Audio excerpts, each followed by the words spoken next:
I was talking to a friend who's a dev last week who said that sometimes his studio has intentionally made games harder for preview builds because he found that harder games do better with press. That's an interesting theory. Yeah, Isn't that like he was like, I noticed that if they're harder, the press coverage will be much more positive, and even if the game itself is harder and our completion rate is lower, which is not a thing I want, he was like, I want people to finish our games, that's why we don't keep them that hard.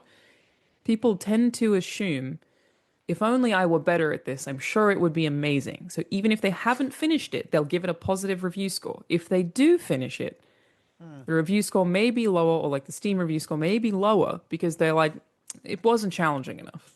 So it's basically just fascinating. people just way more likely to give something a good score if they feel like it's difficult. I mean, it kind of works for restaurants, right?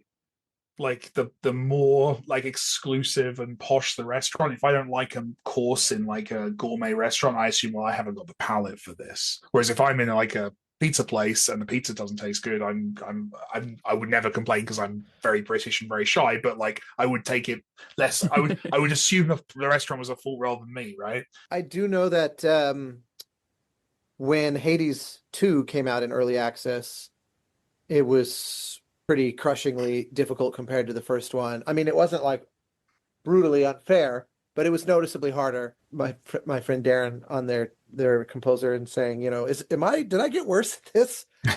And he was kind of like, yeah, no, we're obviously it's early access. The point is to tune based on player metrics, like are people consistently like they want it to have obviously a challenge. They made a game that is skill oriented, but at the same time, if like some critical mass of players is just rage quitting at a certain boss or whatever, that's the whole point of early access, or one of the points of early access. And this doesn't come as a shock.